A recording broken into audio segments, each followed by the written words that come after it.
বাংলাদেশ চলচ্চিত্র শিল্পী সমিতি নির্বাচনের ভোট গ্রহণ শেষ হয়েছে। সারাদিনের ভোটের পরিস্থিতি জানাতে এই মুহূর্তে বিএফডিসিতে আছেন রিপোর্টার আল কাসির। সরাসরি যাচ্ছি তার কাছে।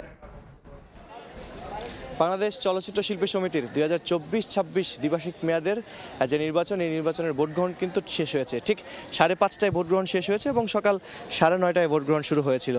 আমি যদি একটু জানাতে চাই তাহলে বলবো, আজকে 570 জন ভোটার, শিল্পী সমিতির এবারের 570 জন ভোটার, তারা কিন্তু আগামী 2 বছরের জন্য কারা হবেন শিল্পী সমিতির কাণ্ডারি, সেই 21 জনকে নির্ধারণ করবেন। এবং এই 21টি পদের জন্য এবার লড়াই করেছে 2 প্যানেলের 42 জন এবং তাদের সঙ্গে স্বতন্ত্র ছিলেন 6 জন, সব মিলে 48 জন।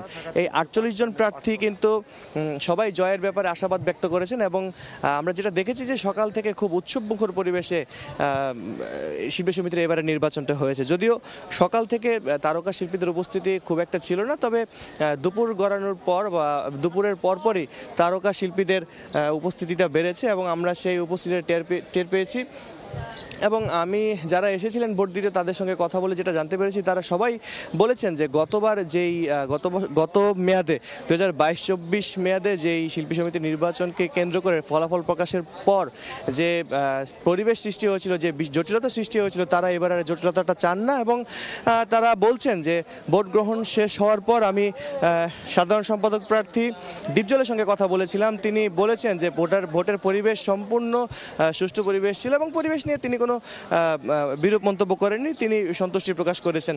এবং অন্যদিকে সভাপতি প্রার্থী মিশা সওদাগর যিনি ছিলেন, তার সঙ্গেও কথা বলেছি, তিনিও ভোটের পরিবেশ নিয়ে সন্তুষ্টি প্রকাশ করেছেন। সব মিলিয়ে এবার যদি একটু বলি যে একটা উৎসবমুখর পরিবেশেই শিল্পী সমিতির নির্বাচন সম্পন্ন হয়েছে।